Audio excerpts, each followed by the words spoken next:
Chapter 15, the last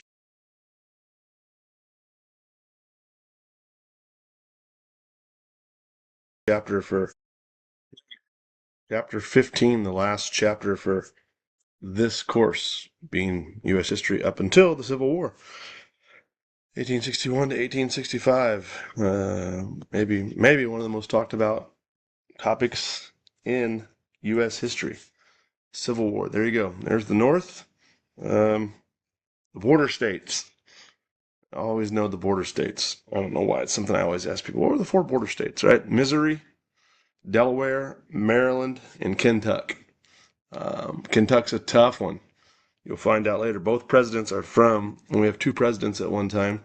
They're both from Kentucky, but Lincoln's able to hold on to them. What border state means is they allow slavery. They're technically below the Mason-Dixon line, but as you see here, right, they're technically below the Mason-Dixon line, which runs right where this blue is.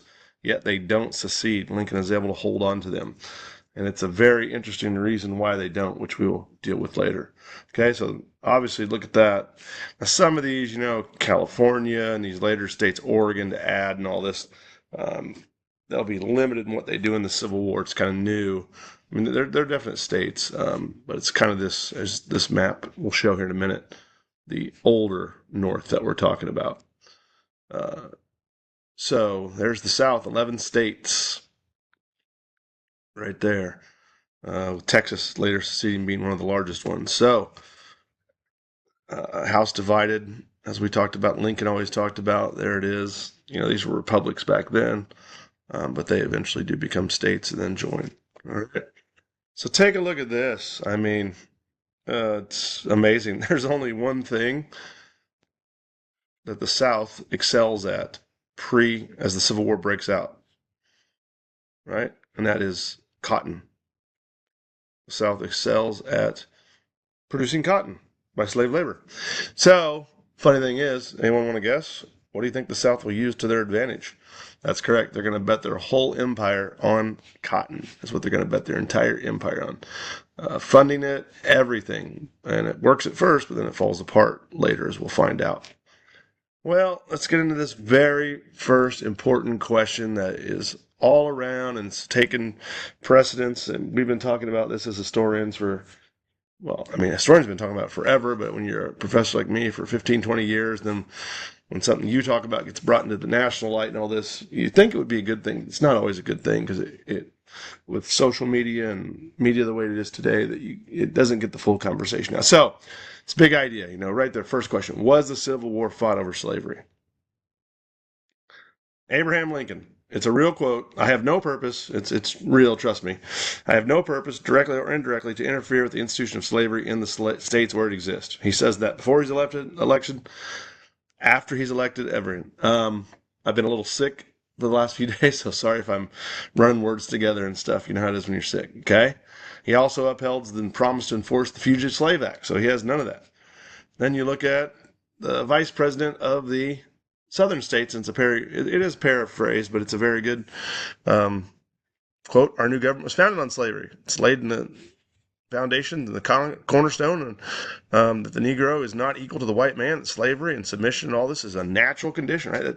That's Alexander Stephens, the vice president of the Confederacy. So, whoa, right away you're, what's this? And I'm sure a lot of students, who maybe, everyone has to take a history class, so we don't expect them to know a lot about history and ways. And, well, come on, it's common sense. It's about slavery. Actually, it's not. It's not common sense. So the way it breaks down, and then then it turns into a complete political issue, this question, which I do not like as a historian, I'll tell you that.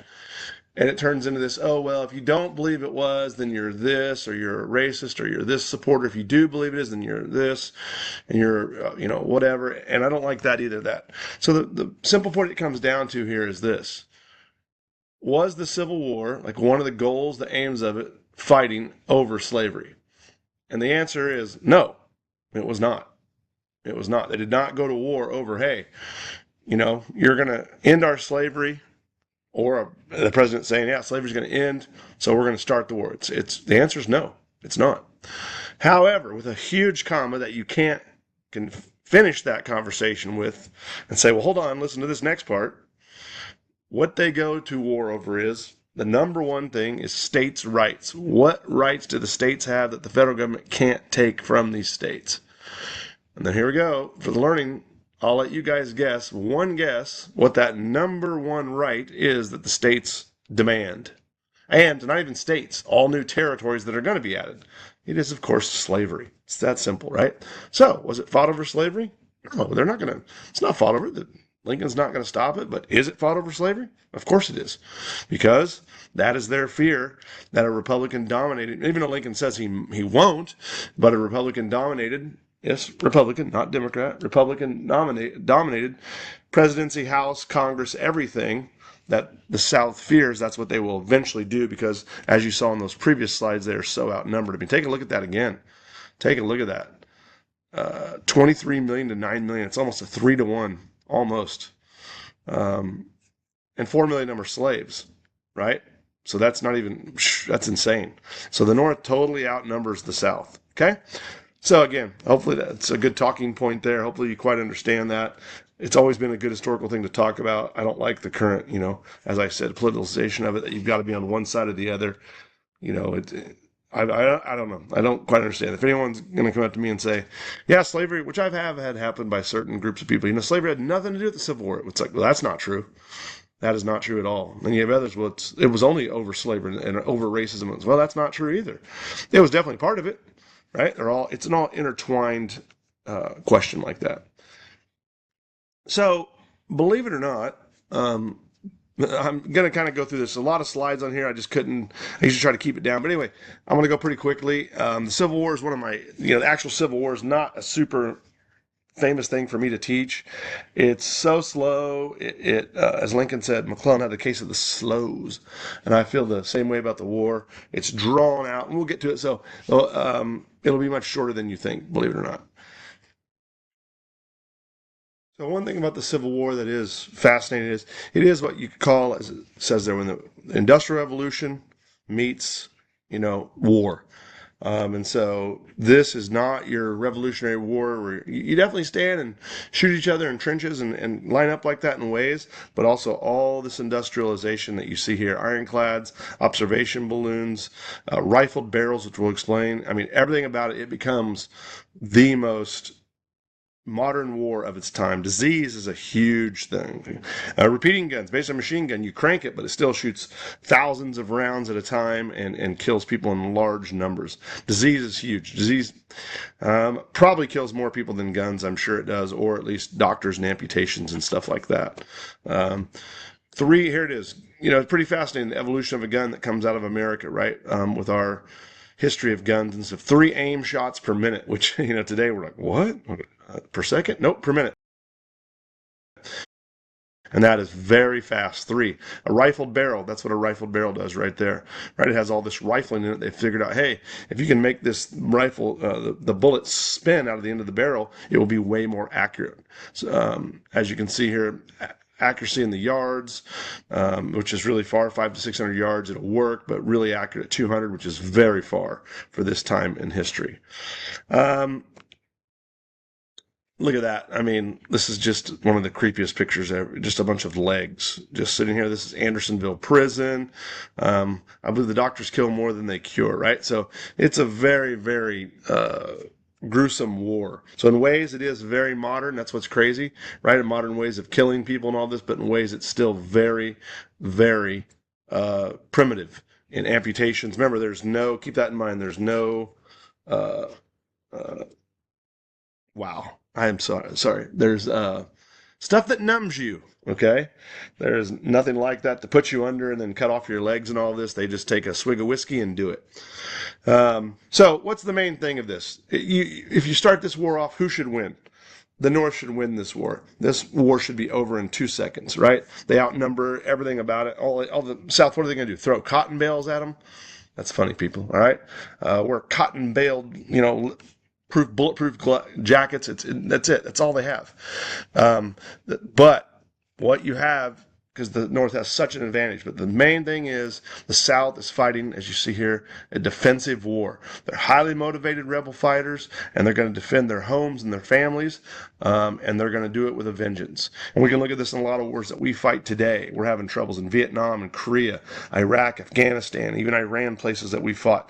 We're having to root people out of here. Okay, so everyone expects this. Like every war, you think by now they'd be over this. History doesn't repeat itself, but it often rhymes. I mean, they expect a short, glorious war. It's going to be over, and it never does. So, as you see here, first 2 years of the Civil War, this is what I was talking about. The Union Army spent a total of 30 days in combat. 30 days in 2 years.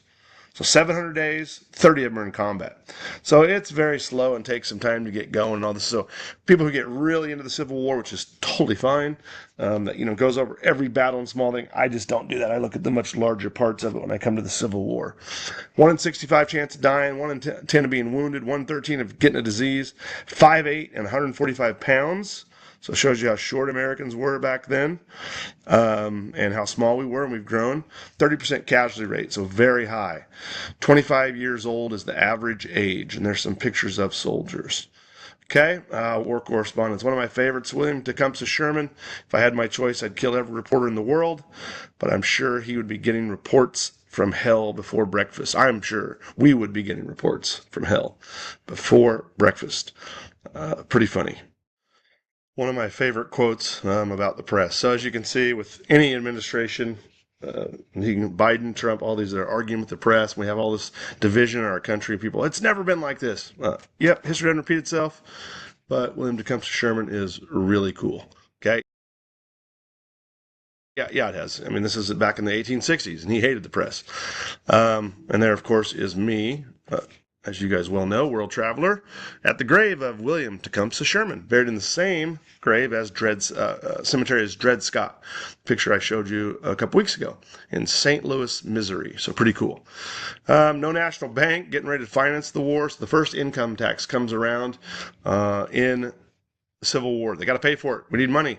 So all this time they've been spending on, hey, getting rid of the national bank. It's not constitutional. Well, now we need it, because we have no money. So first thing they're going to do is put a naval blockade on the South, as you'll see later. Hey, if nothing comes in or out, we can starve them to death, which is a good thing. But most of it takes place within this 100-mile corridor between Richmond and the east, right here, very near to Washington, D.C. The Southern armies are much more aggressive under Lee. As we'll find out, jetting in, striking, trying to make quick things to get the North discouraged. They think Lincoln, they misunderestimate Lincoln. They think he will back down, but he's no Tom Petty. And then once he gets Grant in charge, he finds out, wow, they are no Tom Pettys at all, and that they will fight till the end. So here's these first battles right here. Bull Run, Manassas. The reason they're called different is this is how divided we are as a nation. So again, anytime you hear this, we've never been this divided. Oh, really? We can't even call our Civil War battles the same thing. The North calls it Bull Run. The South calls it Manassas. It could be the opposite. I don't really know. We can't even agree on the name of the battle because they have different names for them. Lee is constantly outnumbered, but he's like a wolf. Can't remember what Grant says about him, but it's something like that. It might even be here. But he's quick to get in like a snake, strike, and then get out. Many people from D.C. they go to watch, and then when the first cannonballs start flying in and the legs start flying off, in retreat and horror, they retreat back to the city. They have picnic baskets and everything, and they can't believe how disgusting it is. Lee also, as you can see here, he wants to bring the border states in. He thinks if he can bring the war to them, they will side to him, but it does not work. 4,000 men killed in one day in Antietam. It's the deadliest day ever. But McClellan, to Lincoln's dismay, will not pursue his army. Here he is, George McClellan. Again, history doesn't repeat itself, but it often rhymes. It's funny to me, a lot of stuff's going on in U.S. history in the current times. Generals being fired, and let go, and people, this is unprecedented. It's not unprecedented. Lincoln fired him. He fired more generals per week than he took showers. Lincoln did. And so McClellan is one of these very, very interesting fellas. He's a Democrat. And again, at the time, keep that in mind, Lincoln is a Republican. And also keep in mind, if I haven't made that clear, it's the Democratic Party, which I've made clear, but to reiterate, is the slave-owning Southern Party of the United States. So they're the ones progressing this war, not the Republicans. And again, don't get caught up in it. That has anything to do with today's politics. There's some definite links in there, but there's some definite contrast too. But we're just making the point. So he's the opposite party. Okay, fine. But later on in 1864, he will actually run against Lincoln and say Lincoln is horrible. Lincoln he will lose, of course, to Lincoln in 1864. And two of Lincoln's famous quotes. McClellan's just way too slow, and as Lincoln says, he has a case of the slows, and he's way too cautious and just refuses to fight. It's called the Army of the Potomac, but it's only McClellan's bodyguard, Lincoln said. If General McClellan is not using the Army, I would like to borrow it for a little bit, so he's not happy. Opposing him is Robert E. Lee. He's actually from Virginia, but he's a Northern general. Well, he's an American general, sorry. Second in his class at West Point, and he's very, very close to choosing to fight for the North. But at the very end, he chooses the South over his home state, Virginia, over Lincoln. And many claim he's the best general ever the U.S. has ever produced.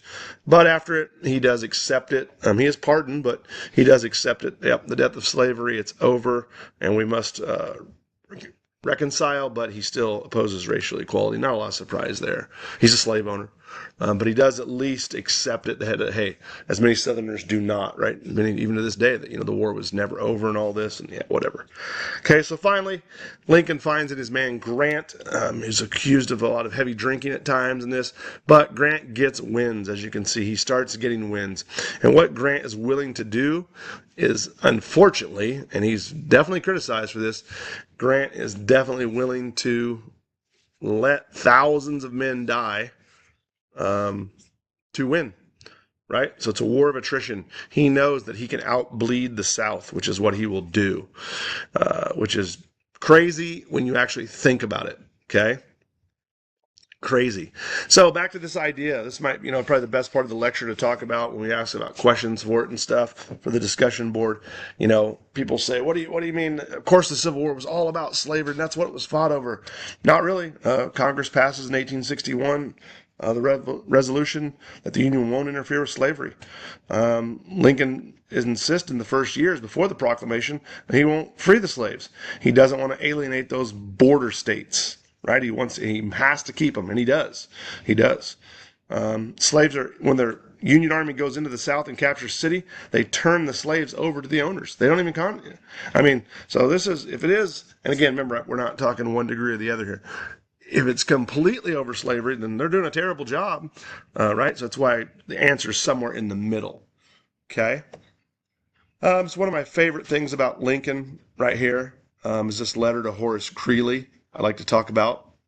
And so this is actually a copy of the letter, which is, so cool, right? Lincoln. Horace Greeley is a newspaper editor. Imagine this, going back to the press. I love all this stuff that ties in with modern day stuff and all this. This is back in the day when it was nothing like that. Press would write an article, the president didn't respond. Well, Lincoln responds because Greeley asked him early on in the war, like, hey, what's going on? What's going on here? Are you going to free the slaves? Are you going to get it? This and that. Why are we involved in this civil war? And you're all for emancipation. And Lincoln writes him back, and here's part of the letter, But Lincoln's a very eloquent writer. But in the end, what Lincoln says is, because he asked him, are you for freeing the slaves? If you are, come out and say it, basically calling him out. So again, I don't know how you guys feel about all this stuff, but it's before Twitter. It's before all these things, right? Now today it's president post a picture of him, doing this, or of what we're talking with the country, and it's like, this is kind of the same thing, just in a slower manner and stuff. And Lincoln responds. And it's very simple. He says, I would save the Union, as you can see right here. My paramount object in this struggle is to save the Union, and is not either to save or to destroy slavery. If I could save the Union without freeing any slave, I would do it. And if I could save it by freeing all the slaves, I would do it. And if I could save it by freeing some and leaving others in slavery, of course, I would also do that. And so Lincoln obviously gives them an answer. And to the abolitionists and people who argue that, this war was fought to the southern side, saying, Lincoln was this huge, he was going to, free all the slaves, and he was this crazy northerner that was coming for their way of life. The Lincoln proves them wrong right away. Now, later he will, move toward emancipation, but that's just because war aims and the war is going better. Okay. But there is a group that you'll learn more about when you take the second half of this class, whereas most of you are like, no, we're barely getting past the first half. Okay? They're called the Radical Republicans, and wascally radical Republicans, as Elmer Fudd would say. Okay? Many are abolitionists. They don't want the Army returning slaves to their owners. They outlaw slavery in D.C., only in D.C., just the actual city. And Lincoln, again, talks about colonization. Okay? And so he does then, later in the war, start to threaten the idea of slavery, to try to get the South to buckle and all this. And eventually he will come up with, and it is an executive order. So again, when you hear that no presidents ever issue executive order in the past, that's not true. They do. Lincoln issues plenty of them, the most famous being the Emancipation Proclamation. Once the Union gets a victory, he puts it in, and it goes into effect in 1863 that, slaves, what the emancipation is, and I don't, I usually talk about this in every class I teach, but maybe this is why I bring it up here. We hear who freed the slaves. Lincoln did. It's not true at all. He doesn't free a single slave. I mean, I would argue not one. You can see it right here. So in short, it's very much like that other. There's a lot of duplicated questions in this. One being, is the Civil War about slavery? And this is another one here. Was the Emancipation Proclamation, did it free the slaves? It doesn't. So in short, it does nothing, but it starts everything. So what it does is, and again, it's this age-old debate right here of what the powers the president have. What does he have the power to do it? Right? And it's a big debate. Well, if he does it, why doesn't he go through Congress? We hear that all the time. He's avoiding Congress. Yes, Lincoln does avoid Congress on this. And what the Emancipation Proclamation does is says, all slaves in the area of rebellion only, the areas of rebellion, that means those 11 states that have seceded, not the 4 border states, are free. I declare them free. Now remember, you got to put yourself in their position. They're sitting there going, wait a minute. We're not, you don't even control us. We're a whole other nation. We have separated from you and become the Confederate States of the United States. It would be like the current president banning maple syrup in Canada tomorrow, right? And the Canadians would be like, okay, but we're still going to have it. No, you can't. Our president has banned it. Well, he has no authority here. Well, we'll see about that, right? So it is a good start, but it doesn't free anything. It'll be the 13th Amendment that does that. If you've not seen the movie Glory, I just don't know what planet you're living on. I'd like you to live on mine, so get into watching that. It's a great, great movie. Morgan Freeman, Denzel Washington. And you would think the first thing that the North would do is employ black troops to fight, but they don't at first, but eventually they will. Eventually they will. And so we've always had this question, always, who's capable of battle, right? Who can do this? Women, men, whites, blacks, if you're gay, if you're all this, and that fight's probably going to go on forever. So we eventually do. Of course, racism is a part of it. They're paid less. They have, the quarters aren't as good and all this, but it is a good first route to freedom, in a starting point of going that way. Okay. What else? Fascinating part on here, Lincoln and Liberty. We hear this part that, all kinds of presidents. We can go into some modern day stuff. I've heard both of these statements. Joe Biden was the worst president ever in the history of the United States. Nothing will come close to it. He was a walking corpse. Okay, fine. Donald Trump is the absolute worst president ever to serve. He's a dictator. He's this. He's that. I can take a step back and go with Biden. Obama. He is a dictator. He's the worst. Even George W. Bush. Oh, they're the worst. All right, fine, whatever. And you hear Lincoln, Washington. They're constantly rated as number 1 and 2. Especially when it comes to the idea that these people, they're dictators. They're working outside of the Constitution. Look at Lincoln. He arrests a guy for calling him a damn fool. A guy writes in a newspaper, Lincoln's a damn fool. And so they arrest him. You can't do that. Trump would be, arresting everyone. In the Biden administration, imagine anyone who spoke about COVID, they'd had half the country under arrest for saying things negatively, right? This is my favorite. Clement Valdingham, he's an Ohio Democrat, gives anti-war speeches. Lincoln has him banished to the South. It's not a joke, people. He's banished to the South.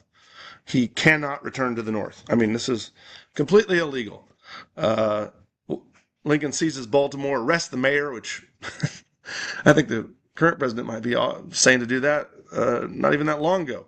Jails him. The Supreme Court justice calls Lincoln a criminal. Lincoln ignores him. A month later, the Supreme Court justice dies. Lincoln doesn't go to his funeral, so he ignores him again. And Ex parte Milligan is a really, Supreme Court case. Lincoln tries thousands of people and has them executed in military tribunals without giving them a civilian court, which we look down upon for the most part. Finally, to bump up the voting for 1864, remember, gerrymandering, things that are going around today, redrawing districts and all this right before elections. It's undemocratic and blah, blah, blah. Okay, fine, great. History doesn't repeat itself, but it often rhymes. Right before the 1864 election, what are the Republicans, that at this time would be? Remember, people like the Republicans here, right? Because they're on the winning side of the war. They say, hey, we need a little more representation in this next election. We can't let Lincoln lose, so we're going to create a new state. There's these rebels out of Virginia, and we're going to call them, very original, West Virginians. And these people in West Virginia are like, well, geographically that's correct, but besides that, we have no idea what the hell you're talking about. And they create a place called West Virginia. And they do have some definite differences from Virginians. It's kind of a joke, but to get more electoral votes. And they do all this. North transforms. This is where we get the Homestead Act to get people out, to get them moving west more, getting free land for the most part. Trying to wrap this up here. Copperheads. They are Northern Democrats who oppose the war. Northern Democrats. They're also a venomous snake in the United States. Right here, they're a little bitty, wily, venomous snake, and that's why they're called Copperheads. And if you can't see it, this one is right here. He's curled up right here. They're in Illinois, where I'm from, but I've never seen one and hope I never do. But they're pretty small, nothing like a rattlesnake in that. Copperheads, they're Northerners, they're Democrats who oppose the war, right? So they are not oppose the war, who oppose Lincoln, right? They are proponents of the war. So they're in the North. They should be on the northern side, right? Sorry about that. That's actually incorrect. I need to change that. So let's make that clear again. They're in the North. They're Democrats. And so they should support Lincoln, but they do not. They actually are for the Civil War, right? So their party has led them down this Civil War, but in their geographical part, the North, they should be on the northern side, but they are not, right? So they call them Copperheads, okay? Cotton, there's our thing about cotton right there. The South plans to do everything with cotton. They bank the entire war on cotton. Britain and France are buying it from them, so they think, hey, we can bankroll this whole war the whole time through it. And halfway through, Britain and France say, yeah, you know what? We really, very wise words indeed, sir. They say we shouldn't get involved in civil wars. Civil wars are tough, and we should not do it. And so they go to Egypt and India for cotton, and then the South just falls apart from there. From there on, they have no money to finance their war. So King Cotton falls apart. There's Lincoln, we all love. Kentucky born, Indiana raised, and Illinois famous. It's what I teach everyone in every class, no matter what I'm doing. Any person I even run into. And when I order a hot dog or a hamburger somewhere, I tell them that because I think everyone needs to know it. He's born in Kentucky. Because most people can come up with that he's Illinois, but he's not from there. He's born in Kentucky. Indiana's where he grows up, and then he's famous for Illinois. And if you don't remember, I'm sure I've told this class, but those three states, I can't do it with my hands like I do in class, sit right next to each other. And I was born on the edge of all three of them, where all three of them meet for the most part.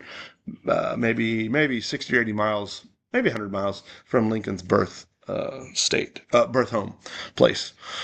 Had a Democrat as the vice president. Crazy enough, right? Andrew Johnson, which you'll find a lot of this to the Civil War, a lot of the answers to the Civil War stuff I'm talking about, and comes in the chapter after this, okay, which we don't cover. And Jefferson Davis, one and only Thank you very much. President of the Southern United States, born very close to Lincoln, 100 miles from him, in Kentucky also. Very religious. Admired Thomas Jefferson. Uh, he married Zachary Taylor's daughter. She died, though, very early on, but his father-in-law was a president, a Southern slave owner also. Cold as a lizard and ambitious as Lucifer. That's the devil, in case you don't know. He's an elitist, doesn't know much about the common person, and another reason he doesn't succeed that much. Here's the turning point of the war. I don't want to cover too much on. I'm trying to get this under 30 minutes, which I'm not doing a very good job at. But these last battles you know about, Gettysburg, Vicksburg, and finally, what comes around is the 13th Amendment. The 10%, basically, by 1864, they've realized Sherman marches to the sea and burns it to the ground. The South, the North realizes they are going to win this war of attrition. And by then, they're very proud to pass the 13th Amendment, which does abolish slavery. Lincoln signs it, but he's killed before it can go be implemented. And the U.S. will never be the same again. Lee surrenders. He's pinned in. He knows he doesn't have enough men. Could have fought on forever, but he does the right thing. 750,000 dead Americans, the deadliest war in American history. Oh, yeah, of course, Lincoln won re-election.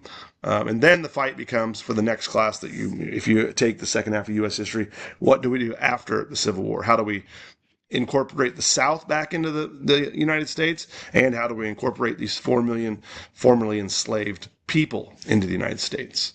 All right. Okay.